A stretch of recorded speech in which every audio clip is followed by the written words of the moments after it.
Uma força invisível? Um eco ancestral que ressoa em cada uma das suas decisões? Um campo de batalha onde as maiores guerras da humanidade, na verdade, acontecem silenciosamente dentro de você? Parece complexo, não é? Pois bem, eu tô falando de algo que nos acompanha desde os primórdios da civilização. Algo que muitos ouvem falar, mas poucos realmente param para decifrar. Os 7 pecados capitais. Esqueça por um momento a ideia de que eles são apenas um conceito religioso distante, um conjunto de regras morais impostas por alguma autoridade antiga. Na verdade, eles são muito mais profundos, quase como um mapa psicológico da nossa própria essência, um espelho que reflete as tendências mais enraizadas da natureza humana. Essa lista, que hoje parece tão intrínseca ao cristianismo, na verdade tem raízes que se perdem num tempo bem anterior, em pensadores que nem sequer tinham a menor ideia do que seria uma igreja católica. Ela é o resultado de séculos de observação atenta sobre o que nos move, o que nos corrompe e o que, no fim das contas, nos afasta da plenitude. Você já se pegou querendo algo que não é seu, sentindo uma pontada de inveja, ou comendo mais do que devia, mesmo sabendo que não faz bem? Ou talvez, numa explosão de raiva, disse algo que se arrependeu amargamente depois? Isso, meu amigo, não é mera coincidência ou uma falha de caráter isolada. São manifestações desses motores primordiais, dessas cabeças de todos os nossos vícios, como o próprio nome, capital, sugere, vindo do latim caput, que significa cabeça, origem, fonte. Eles são os vícios raiz, aquelas predisposições que, se não controladas, germinam e dão origem a uma infinidade de outros comportamentos e pensamentos destrutivos. É como se a natureza humana, em sua complexidade, tivesse certos defeitos de fábrica, que, se não forem calibrados, desregulam a máquina inteira. A história desses 7 gigantes morais é, por si só, uma narrativa fascinante. Para você ter uma ideia, a primeira sistematização dessas tendências não veio de um papa ou de um santo da Idade Média, mas de um monge grego lá do século IV chamado Evagrio Pôntico. Ele não os chamava de pecados capitais, mas sim de 8 pensamentos maus, ou logismoi, que para ele eram os principais vícios que atrapalhavam a vida espiritual e a ascese, ou seja, a busca por uma disciplina e purificação interior. Pense nele como um psicólogo da antiguidade, um observador perspicaz da mente humana que percebeu padrões destrutivos que precisavam ser identificados e combatidos. A lista de Evagrio incluía a gula, a luxúria, a avareza, a tristeza ou melancolia, a ira, a assídia, que era uma espécie de apatia ou tédio espiritual, a vanglória e a soberba. Veja só que interessante, a inveja, como conhecemos hoje, não estava explicitamente lá, e a tristeza era um ponto central, muitas vezes ligada ao desânimo que quem tentava levar uma vida monástica rigorosa, uma espécie de tentação de se distrair e evitar os exercícios espirituais, como a assídia. Foi só no século VI que o Papa Gregório Magno, um dos grandes nomes da Igreja, pegou essa lista e a adaptou, formalizando o que conhecemos hoje como os 7 pecados capitais. A tristeza foi substituída pela preguiça, que tem um parentesco com a assídia de Evagrio, mas com um foco mais na inação e negligência, e a vanglória foi absorvida pela soberba, juntamente com o orgulho. Essa lista de Gregório Magno, soberba, avareza, luxúria, ira, gula, inveja e preguiça, se tornaria a base para o ensino moral cristão por séculos. E por que ele fez isso? Bem, ele viu que esses vícios eram como cabeças, como fontes de onde brotavam muitos outros pecados. Era uma forma de simplificar, de dar um guia prático para as pessoas entenderem e combaterem suas próprias falhas, uma espécie de manual de autoconhecimento moral para a época. A formalização final, que cimentou esses 7 conceitos na doutrina católica e na consciência ocidental, veio no século XIII, pelas mãos do brilhante teólogo e filósofo São Tomás de Aquino, em sua monumental obra A Suma Teológica. Aquino não apenas listou os pecados, mas os dissecou com uma profundidade intelectual impressionante. Ele explicou o porquê de serem capitais, demonstrando como eles são a raiz, a origem de uma série de outros vícios, funcionando como catalisadores para o mal que fazemos. Para Aquino, a soberba era o pecado principal, a fonte de todos os outros, porque era a inclinação de se colocar acima de Deus, de buscar uma excelência desordenada, a mãe de todos os pecados, como alguns diriam. Era o orgulho excessivo que levou, na narrativa bíblica, Adão e Eva a desobedecerem a Deus, desejando ser como deuses. Essa visão de Aquino não era só teológica, era uma análise profunda da psicologia humana, de como a mente funciona, de como nossos desejos podem nos levar para caminhos tortuosos. E é aqui que o conceito se expande para muito além do religioso.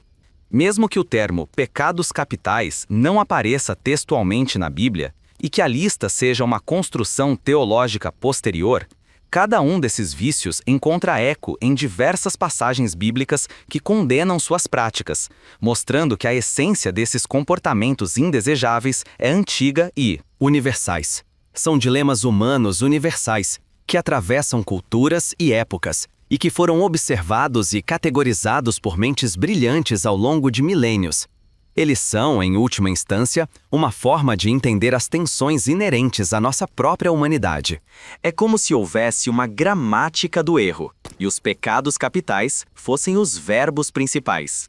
Mas e hoje, milênios depois, no século XXI, com toda a nossa tecnologia, ciência e evolução social, esses conceitos ainda fazem sentido? Ou são relíquias de um passado dogmático que deveriam ter sido esquecidas?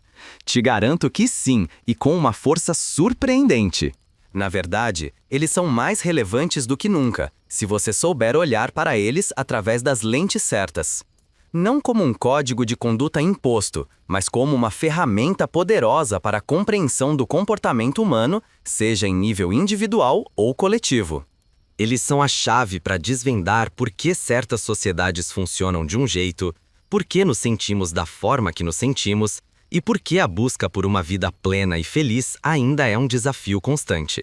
Prepare-se para ver em cada um desses pecados não uma condenação, mas um convite profundo ao autoconhecimento, a uma jornada que pode realmente transformar a sua alma e, quem sabe, o mundo ao seu redor.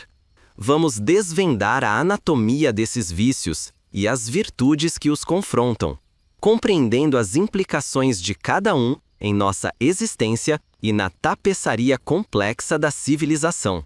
E se eu te dissesse que, apesar de toda a sua história e aparente solidez, o verdadeiro impacto desses pecados no nosso dia a dia, a sua manifestação sutil e por vezes imperceptível na nossa modernidade, é muito mais assustador e abrangente do que você imagina, e que a chave para a verdadeira liberdade está em desmascarar como eles operam no seu inconsciente? Agora que a gente já plantou a semente da curiosidade sobre a origem e a importância desses conceitos, vamos mergulhar de cabeça em cada um dos 7 pecados capitais, explorando suas profundezas, suas máscaras e as virtudes que se erguem como verdadeiros antídotos. A ideia aqui não é julgar, mas iluminar, para que você possa reconhecer essas forças em si e no mundo. Vamos começar com a soberba, muitas vezes chamada de orgulho. Para muita gente, orgulho parece até uma coisa boa, né? Ter orgulho do trabalho, dos filhos, mas aqui estamos falando de algo totalmente diferente. A soberba é aquele desejo desordenado de se considerar superior aos outros, uma vaidade excessiva, a arrogância que nos faz acreditar que estamos acima de tudo e de todos. É como se a pessoa se colocasse no centro do universo, ignorando suas próprias limitações e a contribuição alheia. Imagine que você é um arquiteto construindo uma torre. Ter orgulho do seu projeto, do esforço que você dedicou, é saudável. Mas a soberba seria achar que sua torre é a única digna de atenção, que você é o único arquiteto capaz de construir e que todos os outros são meros aprendizes. É a raiz de todos os pecados, como diziam os teólogos, porque ela é a desobediência original, o desejo de ser como Deus, que na narrativa bíblica, Adão e Eva cederam. Psicologicamente, a soberba esconde uma fragilidade, um medo profundo de não ser bom o suficiente, disfarçado por uma armadura de superioridade. É a máscara da insegurança, que precisa diminuir os outros para se sentir grande. O antídoto para a soberba é a humildade, a virtude de reconhecer nossas próprias limitações, valorizar os outros e entender que tudo o que temos e somos é um dom. É a capacidade de se ver com realismo, sem se diminuir, mas também sem se inflar. Depois, temos a avareza, ou ganância. Não é só querer dinheiro, viu? É um apego excessivo e descontrolado aos bens materiais, ao ponto de se tornar mesquinho, de não querer compartilhar e de fazer de tudo para acumular cada vez mais, priorizando o ter acima do ser e até acima das relações humanas. Pensa num colecionador. É normal colecionar selos, moedas. Mas e se esse colecionador começa a roubar, mentir ou destruir a vida de outras pessoas só para conseguir mais um item raro? A avareza é isso. O objeto do desejo se torna um deus, e a pessoa vira escrava dessa busca incessante. É o que vemos no consumismo desenfreado, na busca por status a qualquer custo, nos sistemas econômicos que promovem a acumulação desmedida em detrimento do bem-estar social. Na mente do avarento, a segurança e a felicidade estão no que se acumula, gerando um ciclo vicioso de insatisfação. A virtude oposta é a generosidade, a capacidade de dar, de compartilhar, de usar os bens materiais para o bem comum, entendendo que a verdadeira riqueza está nas relações e na capacidade de contribuir. A luxúria é outro pecado que frequentemente é mal compreendido. Não se trata de sexo ou do prazer sexual em si, que é uma parte natural e saudável da vida humana. A luxúria é o desejo desordenado ou o gozo desregrado de prazeres sensuais e materiais, especialmente o sexual. É quando o prazer pelo prazer se torna um fim em si mesmo, isolado do amor, da responsabilidade e do respeito, transformando o outro em um objeto e a si mesmo em um escravo de seus impulsos. Imagine uma orquestra. Cada instrumento tem seu papel e juntos criam uma harmonia. A luxúria seria um único instrumento tocando freneticamente, alto demais, desconsiderando a melodia e a participação dos outros. Na sociedade moderna, vemos a luxúria manifestada em campanhas publicitárias que exploram o corpo, na superficialidade das relações baseadas apenas na atração física e na busca incessante por novidades sensoriais. Psicologicamente, pode estar ligada a uma busca por validação ou a uma fuga de vazios emocionais. A virtude que a contrapõe é a castidade, que não é a ausência de sexo, mas a integração da sexualidade com a pessoa em sua totalidade. A capacidade de viver o prazer de forma respeitosa, consciente e alinhada com os valores pessoais e o amor verdadeiro. A ira é um dos pecados mais visíveis e explosivos. É aquele sentimento intenso e descontrolado de raiva, ódio e rancor, que muitas vezes nos leva a querer vingança, a ferir o outro, seja com palavras ou ações. É uma força poderosa, que pode cegar a razão e nos impulsionar a atos de violência e autodestruição. Já viu um vulcão em erupção? A ira é isso, uma energia reprimida que explode, causando estragos por onde passa. Ela pode ser uma resposta natural a uma injustiça, mas quando se torna descontrolada, uma paixão que domina, ela se torna destrutiva. A ira esconde o medo de errar, de perder e usa a fúria como defesa. Historicamente, é responsável por muitos conflitos humanos. O seu oposto virtuoso é a mansidão ou a paciência. Não significa ser passivo, mas ter a força interior para controlar essa emoção avassaladora, respondendo com serenidade e buscando a resolução pacífica, a compreensão em vez da retaliação. É a capacidade de segurar a rédea da própria fúria, mesmo quando a injustiça grita. Agora, a gula. A gula. Muita gente pensa que é só comer demais, né? Mas é um desejo insaciável e desordenado, não apenas por comida ou bebida, mas por qualquer prazer sensorial, consumindo além do necessário e do saudável. É o egoísmo de querer sempre mais, sem se contentar com o que já tem. É como um rio que transborda. Um rio é essencial, mas se ele não tem limites, ele inunda tudo, destruindo em vez de nutrir. A gula na nossa sociedade se manifesta não só no consumo excessivo de alimentos, mas também na busca por entretenimento constante, em não saber parar, em querer preencher vazios emocionais com coisas externas. Psicanaliticamente, pode ser uma fixação na fase oral, uma forma de buscar conforto e satisfação primária. A virtude que a combate é a temperança. A temperança nos ensina a moderação, a buscar o equilíbrio em todos os apetites, a desfrutar dos prazeres com gratidão e responsabilidade, sabendo que o excesso nos prejudica e nos afasta de uma vida plena. É sobre saborear a vida, mas sem ser devorado por ela. Inveja é um dos pecados mais traiçoeiros. É aquela tristeza ou ressentimento pelo bem alheio, o desejo exagerado de possuir o que o outro tem, seja status, habilidades ou bens. A pessoa invejosa ignora suas próprias bênçãos e conquistas, focando naquilo que o próximo possui, criando um sentimento de carência e inferioridade. É como se você estivesse correndo uma maratona e, em vez de focar no seu próprio desempenho e na linha de chegada, você fica olhando para o lado, desejando a velocidade do outro corredor, e isso te faz tropeçar. Nas redes sociais, a inveja encontra um terreno fértil, onde a comparação constante com as vidas perfeitas dos outros gera ansiedade e insatisfação. Ela corrói a alma e gera um ciclo de amargura, muitas vezes levando a fofocas e ações para prejudicar o próximo. A virtude oposta é a caridade, que é o amor ao próximo. A capacidade de se alegrar com as conquistas alheias, de desejar o bem para o outro como se deseja para si mesmo. É o amor altruísta que nos liberta da prisão da comparação e nos conecta em solidariedade. E por fim, a preguiça, também conhecida como assídia. Não é só a moleza de não querer levantar do sofá.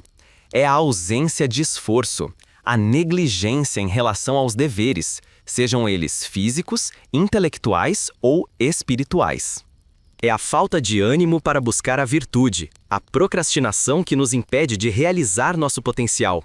Imagine um barco parado em um mar calmo. Ele foi feito para navegar, para explorar. A preguiça é um motor desligado, o potencial inexplorado, a estagnação.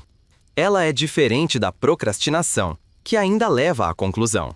A preguiça é a inação total. Pode se manifestar como uma recusa voluntária ao trabalho ou a falta de entusiasmo nas práticas de devoção. Em alguns aspectos, a assídia era vista como uma tristeza que levava ao tédio e à inatividade espiritual.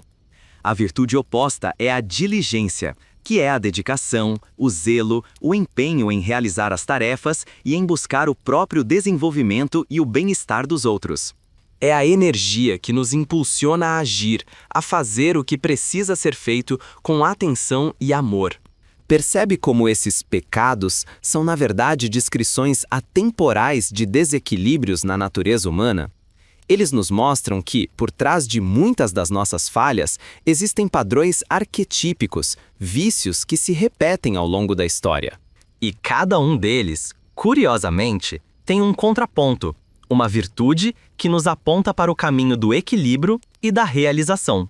Mas o que acontece quando esses vícios não são apenas individuais, mas se tornam coletivos, infiltrando-se nas estruturas da sociedade, nas nossas instituições e até mesmo na forma como o mundo funciona hoje? Como essa batalha silenciosa se manifesta não só dentro de nós, mas em toda a teia da nossa civilização, moldando o nosso futuro de maneiras que mal podemos imaginar? A gente acabou de dissecar cada um desses titãs do comportamento humano. Esses vícios que, de tão antigos, se confundem com a própria história da humanidade. Mas a verdadeira revelação, a grande epifania dessa jornada, Acontece quando a gente tece todos esses fios em uma única tapeçaria. A grande síntese é que os 7 pecados capitais não são meras listas de coisas erradas a fazer. Eles são a anatomia da nossa própria autodestruição. A tríplice concupiscência, que, como a Igreja ensina, é a raiz de todos eles. Eles não são atos isolados, mas sim estados de ser, inclinações profundas que, uma vez alimentadas, geram uma cadeia infinita de consequências, como um dominó que cai sem parar. É como se cada um de nós tivesse um jardim interno e esses pecados fossem as ervas daninhas mais persistentes. Se você não as reconhece e não as arranca, elas sufocam as flores mais belas. A soberba, com sua necessidade insaciável de superioridade, não é só sobre uma pessoa se achando melhor que a outra. No macro, ela se manifesta nas guerras de egos entre nações, na crença de uma cultura ser inerentemente superior às demais, justificando dominações e opressões históricas. É a soberba que alimenta o tribalismo, o nacionalismo extremo, a intolerância religiosa, onde meu grupo é o certo e os outros estão errados. Ela é o combustível para a segregação, o racismo e qualquer forma de preconceito, porque no fundo está a crença de que eu sou mais ou o meu é melhor. A avareza, por sua vez, transcende o desejo individual por dinheiro. Ela se torna a força motriz por trás de sistemas econômicos predatórios, da exploração de recursos naturais sem limites, da desigualdade social abismal. É a avareza que permite que alguns acumulem riquezas inimagináveis, enquanto outros vivem na miséria. Pensa nas grandes corporações que priorizam o lucro acima de tudo, mesmo que isso signifique poluir o meio ambiente, explorar trabalhadores ou criar produtos que viciam e prejudicam as pessoas. Não é apenas uma pessoa gananciosa, é um sistema ganancioso. A luxúria, que no nível individual é o desejo desordenado de prazer, se metamorfoseia em uma cultura de objetificação, onde corpos são mercadorias e relações são descartáveis. Ela impulsiona a indústria da pornografia, a exploração sexual, a promiscuidade, que muitas vezes mascara uma profunda solidão e a incapacidade de construir laços significativos. Vemos isso na pressão social para a performance sexual, onde a intimidade se esvazia de afeto e se preenche de superficialidade, uma busca insaciável por uma satisfação que nunca chega. A ira, a fúria descontrolada, não fica restrita a uma briga de trânsito. Ela explode em conflitos armados, em violência doméstica, em crimes de ódio. É a ira que incita a vingança infinita, que não permite perdão nem reconciliação, perpetuando ciclos de violência por gerações.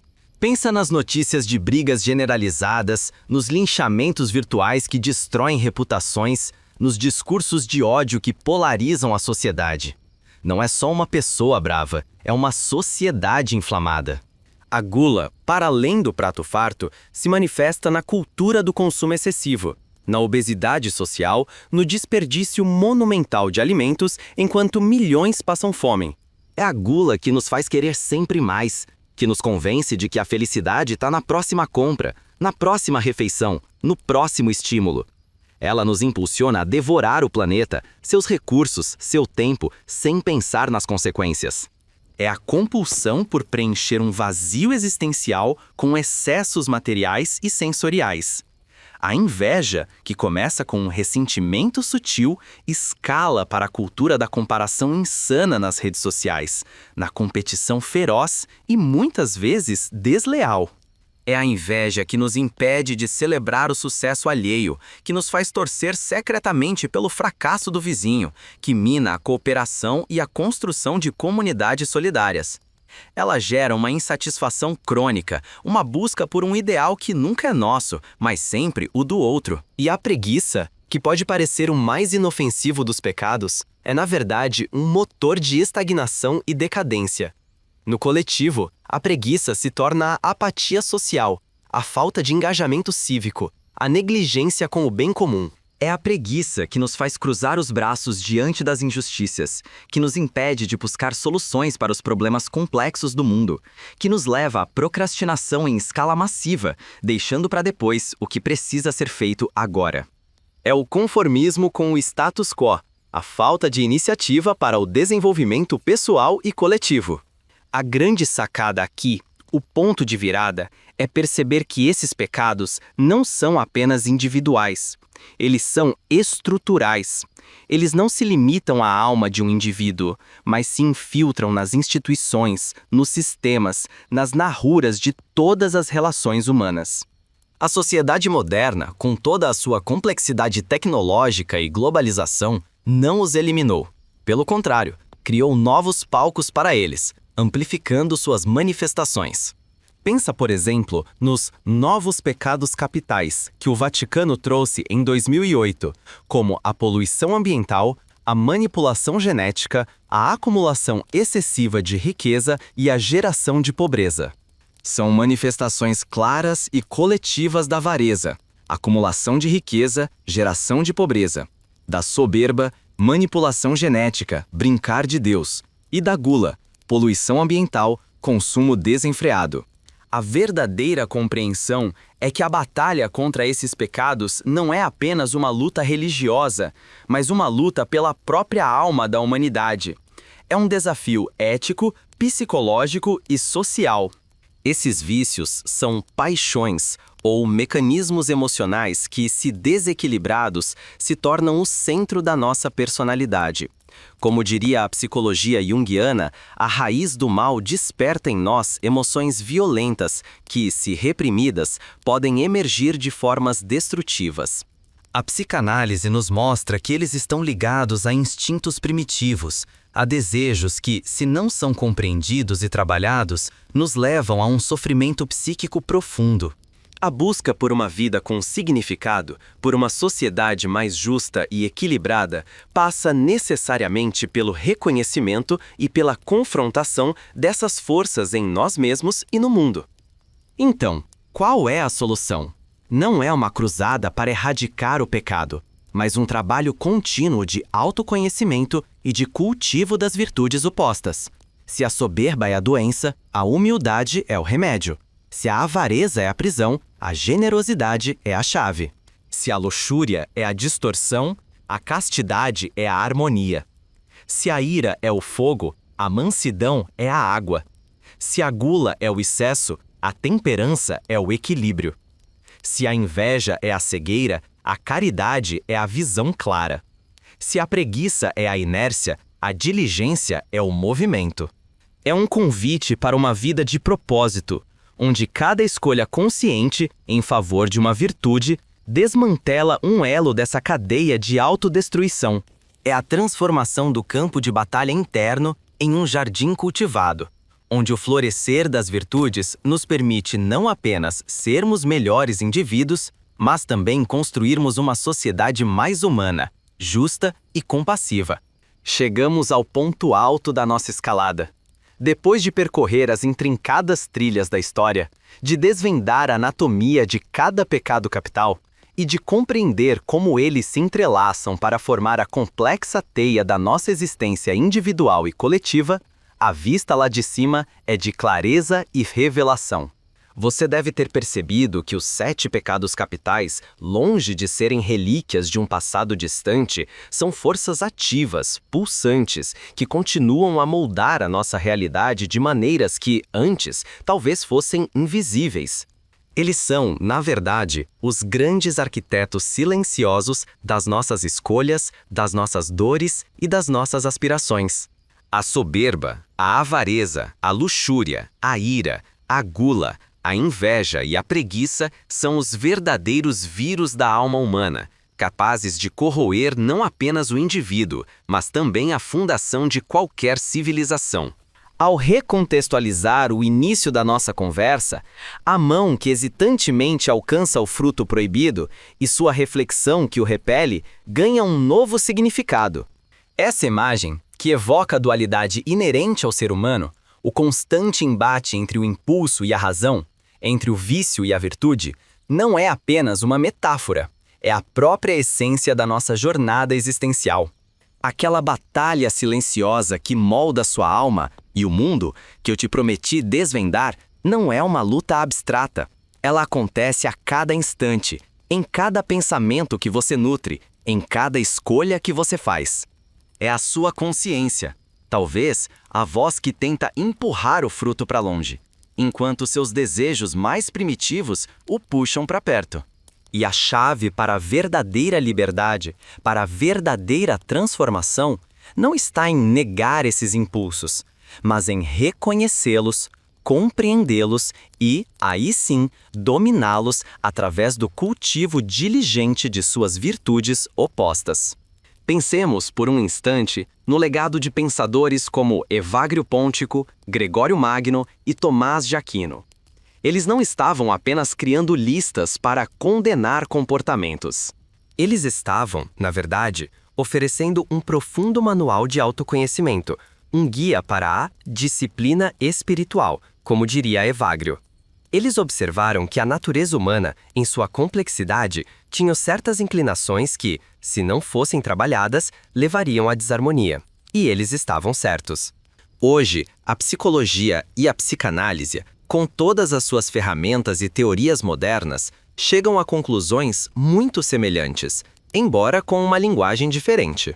Paixões desordenadas ou vícios emocionais que São Tomás de Aquino dissecou são, na sua essência, as mesmas pulsões e complexos que Freud e Jung exploraram séculos depois. A ira como uma pulsão de morte reprimida, a gula como uma fuga da fase oral mal resolvida, a soberba como uma máscara para a insegurança. Tudo isso ressoa com as antigas observações dos teólogos. A transformação que espero ter semeado em você é exatamente essa. Passar de uma visão superficial e moralista dos pecados capitais para uma compreensão profunda e empoderadora. Você não os vê mais como meras transgressões religiosas, mas como padrões de comportamento profundamente enraizados que, uma vez desmascarados, oferecem um caminho para a autoconsciência e a maestria pessoal. Você agora entende que o orgulho desmedido é uma barreira para a verdadeira conexão, que a ganância corrói a empatia, que a luxúria aprisiona o espírito, que a ira destrói a paz, que a gula enfraquece o corpo e a mente, que a inveja envenena a alma e que a preguiça paralisa o potencial. E, mais importante, você sabe que para cada uma dessas sombras existe uma luz, uma virtude, que é seu verdadeiro antídoto e sua porta para a plenitude. O futuro, meu amigo, não é determinado por forças externas incontroláveis, mas pelas escolhas diárias que fazemos diante desses vícios e virtudes. Uma sociedade mais justa, mais compassiva, mais equilibrada não surgirá por decreto ou por avanço tecnológico apenas. Ela será o reflexo de indivíduos que, coletivamente, decidem cultivar a humildade em vez da soberba, a generosidade em vez da avareza, a castidade em vez da luxúria, a mansidão em vez da ira, a temperança em vez da gula, a caridade em vez da inveja e a diligência em vez da preguiça. Pense no impacto de cada uma dessas virtudes sendo praticada em larga escala. Menos conflitos, mais compartilhamento, relações mais autênticas, consumo consciente, mais proatividade para resolver os problemas do mundo. Não é um sonho utópico, é uma possibilidade real que começa com a sua própria transformação. Portanto, ao concluir essa jornada, eu te convido a olhar para dentro, que essa compreensão não seja apenas um conhecimento intelectual, mas um catalisador para a ação. Que a cada vez que você sentir a pontada de um desses vícios, você se lembre da sua virtude oposta e faça uma escolha consciente. Porque é nessa microbatalha diária, nesse exercício de autodomínio, que a sua alma se forja, que o seu caráter se fortalece e que, passo a passo, você contribui para moldar um mundo mais alinhado com o que há de melhor na natureza humana. A luta contra os pecados capitais não é uma penitência, mas um caminho para a liberdade, para a autenticidade e para uma vida verdadeiramente plena. É um convite para ser o arquiteto da sua própria alma, construindo um legado de virtude que ecoará muito além de você.